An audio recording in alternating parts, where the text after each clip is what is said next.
Olá! O tema desse bate-papo virtual de hoje é sobre o ser agradável, estar sempre ou na maioria das vezes disponível para o outro. O marido, os filhos, para a mãe, para os amigos, para os colegas de trabalho, enfim. O meu objetivo de hoje é trazer uma reflexão do quanto estamos disponíveis e até que ponto essa priorização do outro nos negligencia e o quanto esse comportamento de agradar sempre pode impactar o nosso tão precioso tempo. Nós que gostamos de agradar os outros, e eu me incluo aqui porque eu percebo eu muitas vezes nesse movimento, nós gostamos de estar com as pessoas, de estar com eles e fazer a diferença para elas. Se elas nos pedem ajuda, nós nos disponibilizamos para ajudá-las com o maior prazer. Em outros momentos ajudamos até mesmo sem que elas nos peçam. E ainda pode acontecer de imaginarmos, por intuição, pelo tom de voz, pelo olhar, pelas caras e bocas que ocorrem enquanto nós conversamos, a gente tenta adivinhar o que o outro quer, o que ele está precisando e fazemos até mesmo sem perguntar se ele realmente quer a nossa ajuda. A pessoa que gosta de agradar é aquela que sempre responde às mensagens nos grupos de WhatsApp. Quando alguma solicitação de recomendação surge, então, são aquelas que sempre respondem. Tem gente que guarda essas informações, contato de encanador, de pintor, de passadeira, só para prover o grupo quando alguma necessidade desse tipo aparece por ali. Uma vez, eu recebi uma amiga em casa, e eu estava organizando o guarda-roupa das crianças.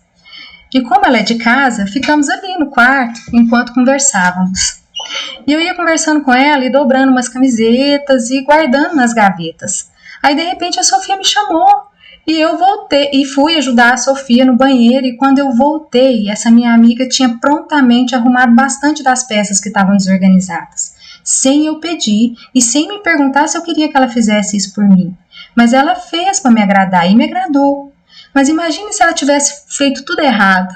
O retrabalho que eu não teria para organizar tudo que eu já tinha organizado. E nesse caso, o retrabalho é tempo. E por causa disso, ela não teria me agradado, como ela pretendia. Esse é um risco que a pessoa que quer agradar demais corre. O risco de gerar um desconforto, um problema, ao invés de causar aquela satisfação que ela queria ter causado. Vamos supor que eu não gostei da ajuda dessa minha amiga e eu tivesse falado para ela: ô fulana, não precisa fazer isso porque eu estou separando algumas peças para doação enquanto eu estou organizando as gavetas. Se a minha amiga é alguém que agrada sempre, há enorme chance dela ter se magoado comigo porque eu falei, porque eu comuniquei isso para ela. Porque é assim que essas pessoas reagem. Poxa, que falta de consideração, ajudei a Niara e ao invés dela me agradecer, ela reclama. Pessoas que agradam demais se ressentem quando não são valorizadas por isso, e isso é muito comum. Geralmente pessoas assim, elas costumam mudar o rumo do seu dia por causa do outro. Vamos imaginar uma cena hipotética de uma mamãe, a Tereza, por exemplo, uma dona de casa, com sua rotina já toda pré-estabelecida. Imagina que ela está na sua casa organizando o almoço e uma vizinha chega e pede para ela ficar com o bebê dela enquanto ela toma um banho. A Tereza sabe que esse banho pode enrolar e ela ainda tem que arrumar seus filhos para ir para a escola. Mas a Tereza não sabe dizer não. E ela adora agradar, ela topa e para atender a vizinha ela fica com esse bebê. Nesse contexto, tudo que a Tereza estava em mente de fazer está comprometido. Talvez esse bebê queira só colo, o que vai atrapalhar ela continuar a fazer o almoço. Às vezes os filhos da Tereza não tomam banho sozinhos. E vai chegando a hora de levar as crianças para a escola e nada da vizinha voltar. Esse é um exemplo simples que mostra o outro sendo priorizado e o custo disso para Tereza. Ela pode ter experimentado um estresse enorme para terminar o almoço, ela pode ter ficado impaciente, irritada com os filhos, porque eles teriam que comer rápido, talvez não daria tempo para o tal banho e talvez até as crianças chegariam atrasadas na escola. Percebem o efeito dessa atitude? Outro comportamento que notamos é que essas pessoas que agradam sempre, elas são muito amigas, são compreensivas, geralmente são mediadoras dos conflitos dos outros. Elas passam a maior parte do tempo ouvindo com atenção o que o outro diz. E geralmente elas ficam sorrindo e balançando a cabeça, assim, concordando com o que o outro está falando. E mesmo se ela não discorda, ela não expõe seu ponto de vista, porque ela não corre o risco de desagradar. E discordar pode ser que ela desagrade o outro. Outro exemplo da Tereza. Imagina a Tereza no supermercado fazendo compras e ela tem um horário marcado com um dentista dali a 30 minutos. E ela encontra essa mesma vizinha que aproveita esse encontro para falar dos problemas que ela está tendo com o jardineiro. Outro estresse, percebe? E posso citar outros exemplos também que pode acontecer no ambiente de trabalho. Trabalhei muitos anos com gestão de projetos e muitas vezes eu ajudava meus colegas no cadastro e atualização das atividades no software novo que tinha lá.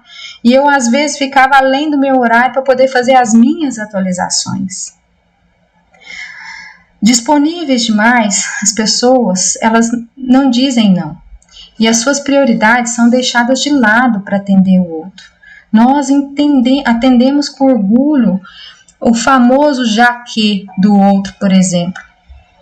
A vizinha da Tereza diz: Tereza, já que você vai ao supermercado, faz essas comprinhas para mim. Aí a Tereza vê a lista enorme de itens e lembra do seu compromisso com o seu dentista. Percebe? Então, essas pessoas, que eu me incluo, além de ter dificuldade de dizer não, quem tende a ser agradável sempre não pede ajuda, porque não gosta de incomodar o outro, porque ela entende que é desagradável incomodar o outro. Isso é muito interessante. Você pode ser desagradada e o outro não. Existe uma congruência aí. Faz sentido isso para você, o que eu estou te falando? A minha intenção com esse conteúdo é te instigar para refletir, para você se observar. O atropelo dos afazeres do seu dia pode ter influência desses tipos de atitude e vale a pena prestar atenção nisso. Você pode estar se despriorizando as suas tarefas por alguém. Se observe.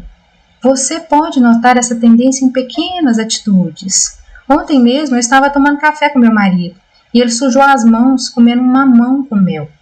Eu tive o ímpeto de pegar um papel toalha para entregar para ele. E na hora eu me percebi no movimento de querer agradá-lo. Ele não me pediu papel de toalha. E quando ele terminou de comer, ele nem usou o papel de toalha. Ele pegou um pano de prato que estava ali mais próximo dele para ele poder limpar as mãos. Não quero dizer aqui para você não agradar, para você não atender a solicitação, nem ajudar ninguém. Não é esse o propósito. Esses comportamentos são muito bem-vindos e que bom que existem pessoas assim. Esse tipo de pessoas são pessoas cuidadosas, são pessoas amorosas, que se importam genuinamente com o outro. São pessoas que realmente prestam atenção no que o outro está dizendo e no que o outro faz. Geralmente elas notam e valorizam pequenos detalhes de gentileza. E isso é muito bacana e funcional, desde que isso não significa o sacrifício de si mesma. E é esse o ponto que eu quero chegar com você. Se esse sim para o outro significa um sim para você também, temos uma okeidade nesse comportamento, um equilíbrio, e assim está tudo bem. Com esse contexto, eu quero te convidar apenas para se observar. Você faz muito isso? Você sempre, ou na maioria das vezes, para o que você está fazendo para atender o que o outro está te pedindo? Ok, se for demandas urgentes, um pedido de socorro, quero chamar sua atenção para demandas simples, como as da Tereza que eu exemplifiquei aqui. Um outro exemplo que eu lembrei, eu morava num apartamento e coloquei ar-condicionado no meu quarto e no quarto das crianças. Antes disso, a gente usava um ventilador comum e que nos atendia muito bem. O ar foi instalado num dia e no outro dia minha funcionária chegou em casa com uma cara de dor de quem não tinha dormido bem. Eu, na minha educação, na minha cordialidade, perguntei para ela se tinha acontecido alguma coisa, né? E ela respondeu que teve uma dor de cabeça horrível e que não tinha pregado o olho durante a noite por causa do calor. No meu movimento automático que eu fiz, sem me observar e observar o contexto, para agradar, eu disse para ele: leva o ventilador para você. imaginando que era isso que ela queria, porque ela não me pediu o ventilador e nem me pediu um remédio para dor de cabeça. No outro dia ela chegou melhor, mas reclamou que o ventilador não estava com a velocidade mais fraca funcionando. E que isso com certeza ia aumentar a energia dela, e reclamando, e blá blá blá, e eu me magoei. Percebem como funciona esse script? Alguns exemplos que observei também com os meus filhos. Uma vez o Miguel estava colocando um sapato, e eu vendo ele naquela dificuldade, fui lá e abelhuda fui tentar ajudar ele com o sapato. E ele me respondeu na hora: mamãe, não me ajuda, eu consigo. E olha só que interessante, esse episódio que aconteceu inclusive agora há pouco. Faltando uns 40 minutos para eu estar aqui com vocês, meio ansiosa, porque fazer live para mim ainda não é algo muito trivial.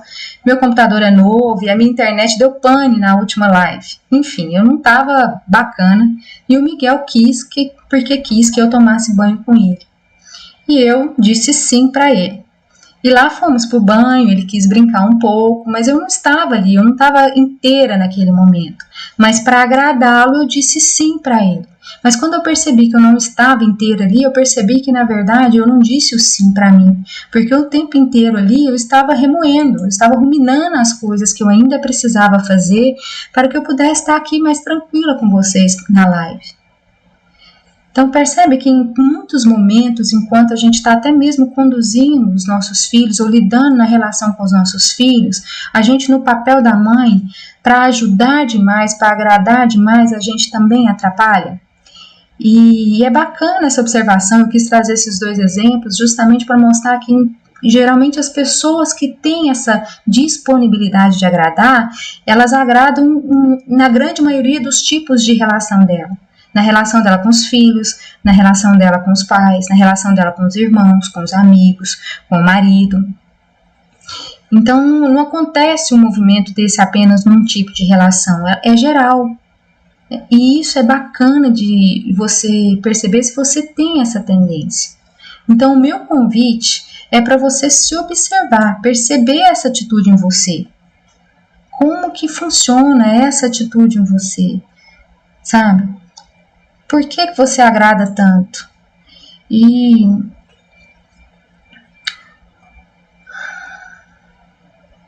quando você perceber ou observar que você está tendo uma atitude dessa, que você está tendo um desenvolvimento desse, observa o que você está fazendo e qual é o impacto disso, qual é o impacto que isso está acontecendo. Quando você perceber você nesse movimento de agradar o outro, pense. Reflita antes de agir. O meu sim para essa demanda do outro está acontecendo com equilíbrio? Ou está sendo com algum sacrifício para mim, para minha pessoa, para o meu momento, para aquele momento que eu estou querendo me despriorizar? Por que agradar tanto o outro? Será que a resposta para essa última pergunta pode ser: eu agrado para poder ser vista? Ou eu agrado para ser reconhecida? Se o que eu trago nesse conteúdo está fazendo sentido para você, se observe. Mas se observe com carinho, com empatia consigo mesmo, com respeito, com muita amorosidade. Tomar consciência já é um passo muito importante e de grande valia. E experimente. Em um contexto simples, que não te inspira perigo de desagradar, experimente dizer sim para você. Como eu fiz no exemplo do papel toalha. Nesse exemplo eu não agradei e nem desagradei. Eu simplesmente não fiz o movimento. Percebem a diferença? Várias vezes eu até já falei para mim mesma. E até já externalizei isso em sets terapêuticos e com algumas amigas, né? Como eu queria ter uma Niara na minha vida. E na verdade eu tenho. E você também tem você. E por que eu não me recorro a mim, a essa Niara que eu tenho dentro de mim para dizer sim para mim? Essa é uma questão bacana para se pensar, para elaborar. Então, o meu convite para esse conteúdo é justamente para você perceber. Perceba seus movimentos. Perceba se essas atitudes, com esses exemplos que eu trouxe, avalie se algo encaixa com o seu jeito de ser. Perceba se a algum momento as suas tarefas estão deixando de ser priorizadas para atender a demanda do outro. Perceba se isso está comprometendo o seu tempo, o tempo do seu dia a dia, o tempo que poderia ser melhor administrado para você ter um tempinho para você. Perceba o sim, essa equalidade, essa okeidade, esse equilíbrio do sim. Se quando eu falo sim para o outro, eu estou falando sim para mim também, ou se eu estou me sacrificando em prol de ajudar o outro. E experimente fazer pequenos ensaios, pequenas mudanças em situações que sejam tranquilas, que sejam amenas, de não ajudar. Espere pedir ajuda, espere seu filho pedir ajuda. Minha filha também, agora que ela está aprendendo a recortar as tarefas da escola em cima do traçado. Até então ela recortava muito torto, né? E eu confesso que é uma coisa que me incomoda ver aquele recortado torto. E em algumas vezes, sabe o que eu fazia? Eu pegava os papéis e antes mesmo dela começar a recortar, eu mesma lá ia recortar para o recorte ficar certinho, né? E ela nunca me pediu ajuda para isso. Ela nunca me pediu para recortar para ela. E agora ela está recortando sozinha e está aprendendo. Então percebe que em alguns momentos você ajudar, você está atrapalhando o desenvolvimento do seu filho. Sendo que naquele momento, por exemplo, que eu poderia deixar ela aprender o recorte, a recortar do jeito dela, do jeito que ela dá conta e está tudo certo, porque é o jeito que a idade dela permite e que se espera. É o jeito que se espera que se recorte um papel na idade que ela está. E eu poderia estar naquele tempo fazendo uma outra atividade, ou poderia estar adiantando alguma coisa, ou até mesmo tomando um banho, dizendo um sim para mim, fazendo algo que me dê satisfação, fazendo algo por mim, ler um livro ou tomar um banho. Percebe que vale a pena se observar e perceber alguns momentos em que esse tipo de comportamento pode estar tomando o seu tempo?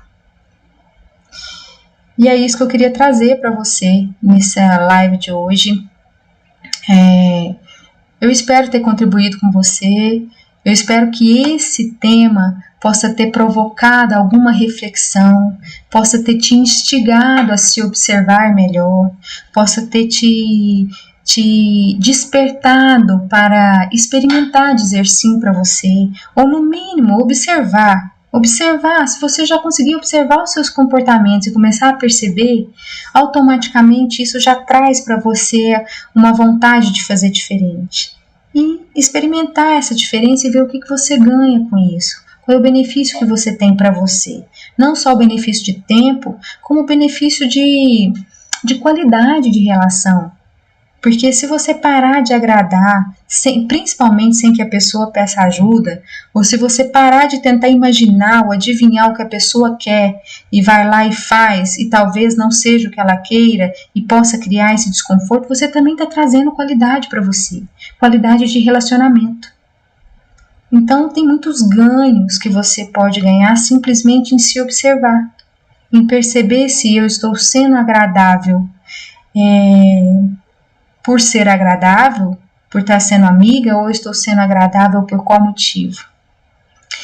Se eu estou sendo agradável em detrimento da minha pessoa, tem algo por trás que precisa ser visto, tem um porquê que precisa ser observado, que precisa ser elaborado, e que pode ser trabalhado para que essa qualidade, para que esse seja agradável, venha para uma posição de ser agradável de forma funcional, de forma bacana, de forma no sentido de crescimento e de okeidade, de realmente somar na relação e não te diminuir para atender o outro.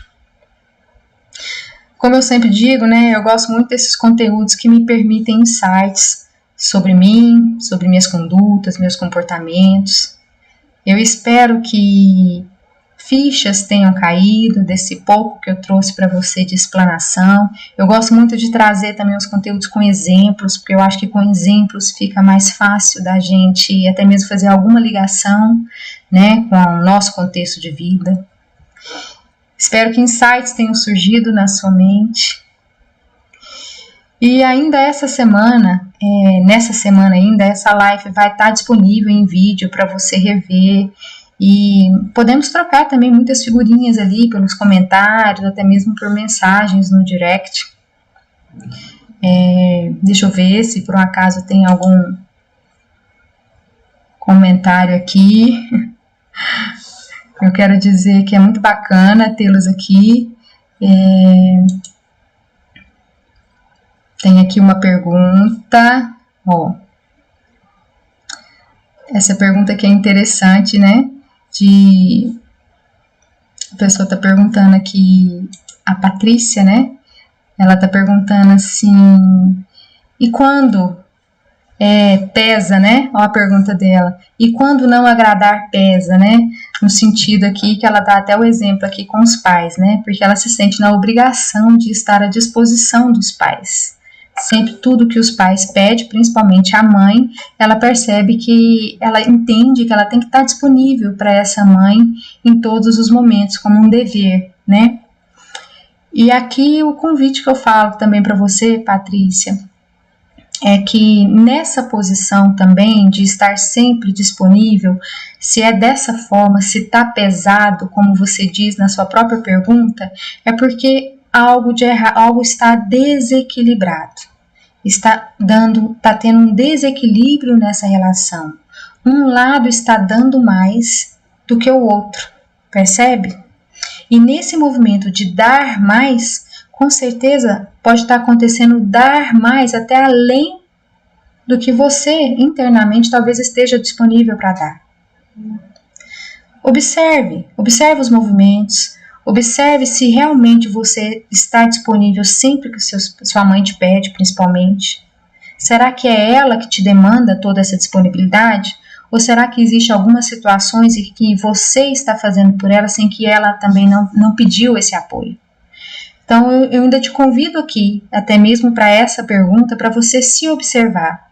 Perceber principalmente essa questão. Eu estou disponível para minha mãe porque ela sempre me demanda e eu entendo que eu sempre tenho a obrigação de estar olhando para a demanda dela e cumprindo a demanda dela, ou ela nem me demanda na maioria das vezes, mas eu entendo que eu tenho a obrigação de estar sempre disponível e eu faço por ela até mesmo sem que ela me peça ajuda. Porque um desequilíbrio aqui está tendo. E se está pesado é porque o sim para sua mãe não está sendo um sim para você. Então, queria te convidar também para observar, para refletir sobre isso. E se você quiser depois, a gente pode continua conversando, talvez aqui no comentário você diz que é isso mesmo, que vale a pena aqui você refletir, você avaliar, mas pode ser que num outro momento, até mesmo depois aqui da live, pode ser que caia alguma outra ficha, pode ser que você queira trocar ideia, ou até mesmo outra pessoa, interage pelos comentários. O bacana de ser pelos comentários é que aí as outras pessoas que verem o conteúdo, elas também vão poder ver sua dúvida, e talvez a sua dúvida, talvez a sua contribuição seja também a vírgula que essa outra mamãe estava precisando para ter um entendimento do contexto dela, tá bom? Então, eu queria encerrar por aqui, né, esse nosso bate-papo. Queria dizer mais uma vez que é muito bom, eu espero fazer mais lives e eu espero estar mais fluida, né, com esse movimento de estar aqui online pelas lives, mas de qualquer forma eu tô feliz porque tá dando tudo certo. E eu já nem tô tão nervosa assim. Então, eu queria deixar um abraço carinhoso. Eu espero que os meus exemplos possam ter sido motivações para você realmente olhar para você com esse carinho e sem julgamento. E o bacana é que eu trouxe um exemplo de hoje, né, para você, justamente para você perceber e entender que qualquer processo de mudança de comportamento é um processo. E eu gosto muito de frisar isso e de bater nessa tecla, porque é um processo que a gente dá um passo para frente, dá 2 passos para frente, a gente caminha 10 passos para frente, em algum momento a gente percebe que deu um passo para trás, como o exemplo de hoje com o Miguel na hora do banho, mas o importante é a gente não desistir e nunca deixar de nos observar, porque é nos observando, é dando atenção para a gente, entendendo, o nosso corpo nos conta muito. E é observando esses sinais do nosso corpo é que a gente percebe se andou para trás ou não. E a todo momento você pode decidir se vai continuar na caminhada da mudança do comportamento ou não. Então, um abraço carinhoso e até o próximo momento como esse com vocês. Até mais!